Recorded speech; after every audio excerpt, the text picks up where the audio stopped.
Unique New York, unique New York. Don't mess this up. What's another one? What's cracking, guys? Omar Esop here with Silent Mike. He has a new YouTube channel. You can subscribe to him. Silent Mike 95. Did I get that right? I think so. Okay. YouTube.com/Silent Mike. That's enough. We got to go on. Or you can just search Silent Mike. And the topic at hand is bulking properly. My Instagram is Silent Mike 2Ks. Look, you can only be so thirsty. Okay, you've exceeded the natural limit for this I'm video. a little dehydrated. You are a little dehydrated. You just sound a little sick. But Mike, you recently hit a big PR. You hit 675 on the deadlift, sumo deadlift. Some people say it doesn't count because it's sumo. We're gonna ignore what they say. It's cheating. I had straps on and a suit. Yeah, and a suit. The suit clearly assisted a lot. But you're making some gains. You're making some strength gains. You're getting a lot stronger. But also, you've gained about, since I got you down to 192 pounds, you gained like 15 pounds over the last 8 months, let's say, so like perfectly kind of on track with what you'd want to do, and you've remained relatively lean. Like you haven't gotten like super fat or anything. You put on muscle in like good areas, like the arms, the triceps, the glutes, all these areas. So the video today is tips for those that are bulking, how to do right. So how did you set this up? You went from 192 to about like 205, 207, somewhere like around there on daily weight, right? What did you do? Yeah, Omar helped me a lot stay more consistent with counting my macros, and then also the cardio. The working out and the cardio is pretty easy for me. It's always just the eating, and I think that is very individual. Like everyone says, like flexible dieting works for everyone, and I agree that it does. But what I don't agree with is the mentality of some diets don't work with everybody. Okay. Some people are naturally skinny in terms of they can handle a lot of calories before they start gaining weight. And also mentally, their appetites. Omar and I are almost opposite. My appetite is 24/7 on the go. Like Omar, sometimes, it's a very rare occasion when he say like, "Oh, you're hungry?" Like, "Fuck yeah, I just had a burrito, but I'm ready to go again." Like, it doesn't matter. He's on the opposite end where he kind of eats for necessity, and when he is concentrating on work or the gym, he lost weight. That's never happened once in my life, ever. I lose my appetite, Yeah, so the difference there is kind of how I decided to bulk, not tracking my macros.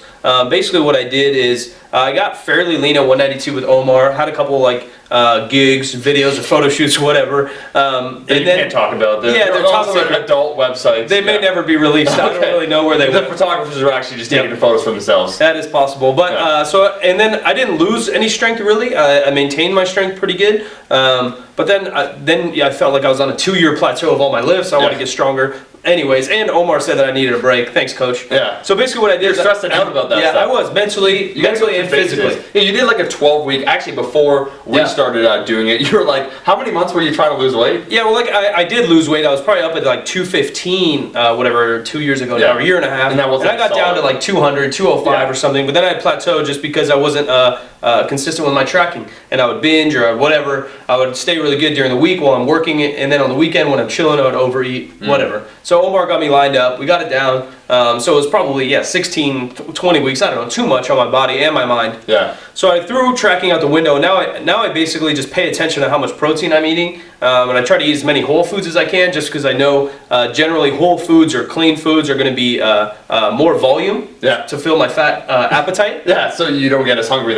And you get your micronutrients. So it's kind of like all-around bases are covered. Joints probably aren't as sore. Yeah. You have your green vegetables and all that stuff. Yeah. And then I just don't stress when dessert pops up. I eat what I want. Okay. Now, for those out there that are trying to copy you, did you measure approximately your weight gain like a month? Like you're like, oh, like 1 or 2 pounds. That's fairly normal. You made sure you didn't gain, 1 month like you went away or whatnot. You go on a lot of trips, like 6 or 8 pounds. How did you manage that? In the very beginning, I did track just because we're reverse diet or whatever you want to call it. I just cut cardio. I think I was doing sprints 3 or 4 times a week, and I just did them 1 to 3 times a week, depending how I felt and how hard training was going. The benefit for me of eating more food too is I got to train a lot harder. So instead of like 1 top set on deadlifts, now I'm banging out 2 to 3 really heavy sets. So you got to take that into account. If you're actually tracking perfectly accurate, obviously my calorie output, it goes up.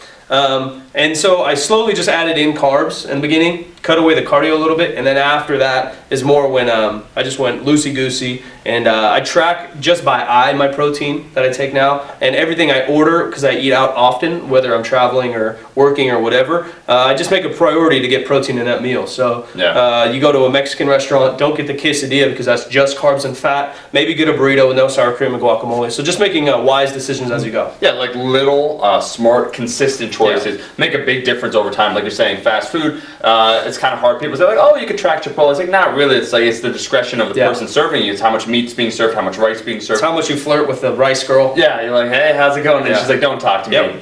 Yeah, puts a big scoop on. Yeah. What's the goal then for you now when it comes to bulking? You're around 205, 207. Are you going to keep going? How long do you plan on doing this? Like, what's your lean mass phase look like? You've been doing it 6 to maybe 8 months. Yeah. How much longer? One little comment on top of that is that I have been training like basically since high school, but training really hard for the last 5-7 years. So I do have a decent amount of muscle mass. So my style of eating, it's not like huge, but it's okay. Yeah. So I can eat a little bit more maybe than some beginners could. And for the future goals, basically probably stay around this body weight for a while. Lift some good weights. My metabolism feels good. I can eat a lot of food. I'm recovering well from lifting. I hit a bunch of PRs while Omar was down. Partially it's this camera being on my face, and partially it's the food we've been eating. When the camera comes out, PRs are abound. Yeah, that's what happens with me. So I'll stay at this body weight-ish. I do weigh myself maybe once or twice a week just to make sure I'm not going overboard. If I do go overboard, then I just start tracking for a couple days, reel myself back in, figure out how much food I need each meal. And yeah, so that's maybe a small tip right there too. It's like if you do go off the rails on a Swayze train, you can always slightly adjust, maybe do a micro cut, like just 1 week or whatnot, reducing the calories below maintenance so you lose that fluff that you gained rather recently, and then get right back on track. That can be a vicious cycle, but it is a great little tool. Especially little tool used sporadically. Yeah, and I know about how many carbs and fat I should be taking in to maintain this body weight. Your body always kind of wants to find homeostasis, or people call it like whatever range your body wants to hang out in. Yeah. So my body loves to be about 205 to 210 pounds. I could probably get away from anywhere from 3,500 calories to 4,000 calories to maintain this body weight. Whereas down when I was at like 192, a little bit lighter than my set point or whatever you guys want to call it. There's a million different names for it. I go 200 calories over and I start blowing up. Mike, perfect. I want to say thanks for being on the video. Thanks for not turning into a fat fuck, being a positive example for those out there that want to be. Hey, we got some free flex show right here. There you go. Our flex show is part of your channel? No, I've never done bodybuilding in my life, but I will. But you might consider it. Maybe. Yeah. Maybe. Leave a comment if you want to see Mike do a bodybuilding show. One thing's going to be, for sure clear. Dance cardio.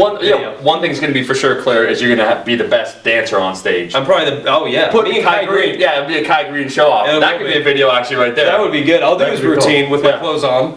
Guys, if you liked the video, make sure to like the damn video. Follow Mike in the description. Instagram, Mike with 2 Ks, and we'll be seeing all you guys, my rascals, in that next video.